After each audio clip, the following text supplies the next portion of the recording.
Az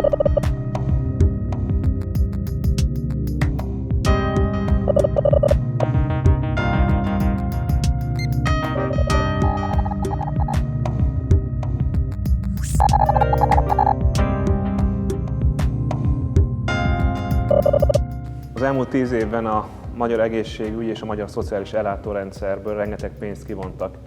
Éppen ezért a járvány úgy találta meg Magyarországot, hogy ezek az ágazatok eleve kritikus helyzetben voltak. Ezért a kormány folyamatosan kapkodott, és ahelyett, hogy bevonta volna az önkormányzatokat vagy a civil szervezeteket a járvány elleni védekezésbe, megpróbált egy politikai esélyt teremteni magának, hogy tovább centralizálja hatalmát.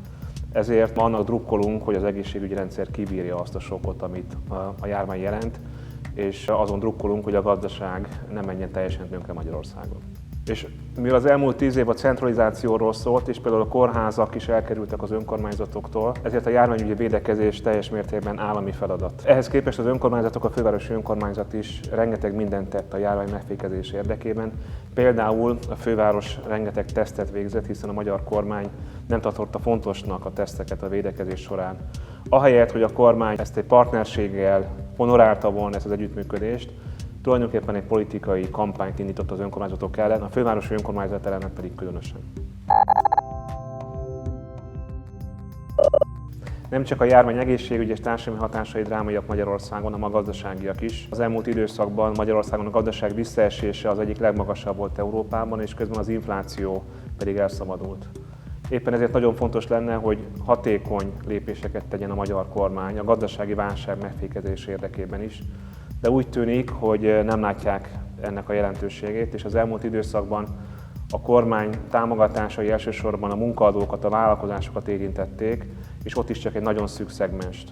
Az pedig föl sem merült, hogy a lakosságnak azt a nagyjából egyharmadát, akinek jelentősen csökkent a jövedelme, azt valamilyen módon kárpótolják. Ebben a helyzetben az Európai Uniós mentőcsomag, mint egy falat kenyér úgy kellene Magyarországnak, ehhez képest érthetetlen, hogy éppen a magyar kormány akarja megvétózni az Európai Uniós költségvetést, és akadályozza az európai helyreállítási folyamatnak az elindítását.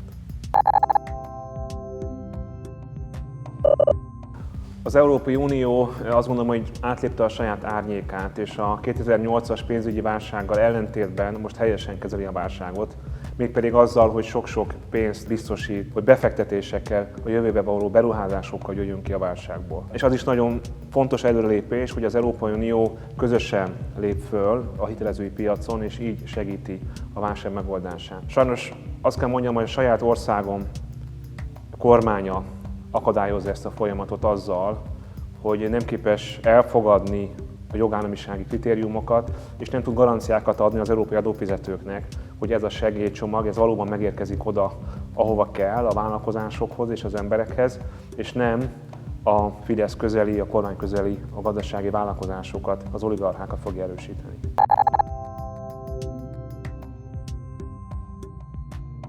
Ha az Európai Unió hatékonyan akarja kezelni a válságot és zöldíteni akarja az európai gazdaságot, akkor jó szövetségesekre találhat a városok szövetségeiben.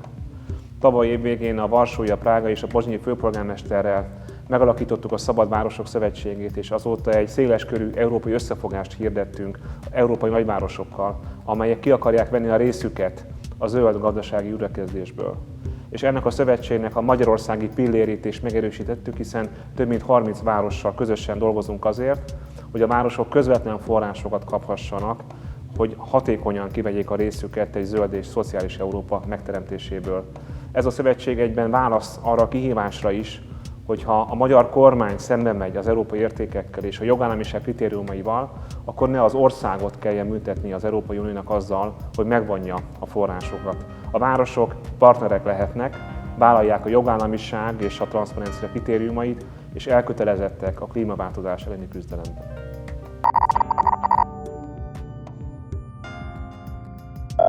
Ma, amikor egy soha nem látott egészségügyi, gazdasági és társadalmi válság sújtja a világot és Európát, soha nem volt ennyire fontos, hogy az európai nemzetek szolidárisak legyenek egymással. És hogy az Európai Unió ne csak egy politikai, egy jogi vagy egy gazdasági egység legyen, hanem egy igazi társadalmi egység is. Ezt a célt támogatja az Európai Unió új politikája, amely egy közös mentőcsomaggal próbálja a válságot megoldani, és nem megszorításokra kényszeríti a tagállamokat, hanem abban segíti őket, hogy befektessenek a jövőbe. Ennek a politikának a nemzetállamok mellett a városok is fontos szereplői lehetnek, hiszen a városok hidat képeznek az állampolgárok és a döntéshozók között, a városok képesek bevonni az embereket a döntésekbe, megerősíteni a demokráciát, és elkötelezettek a klímaváltozás elleni küzdelemben is.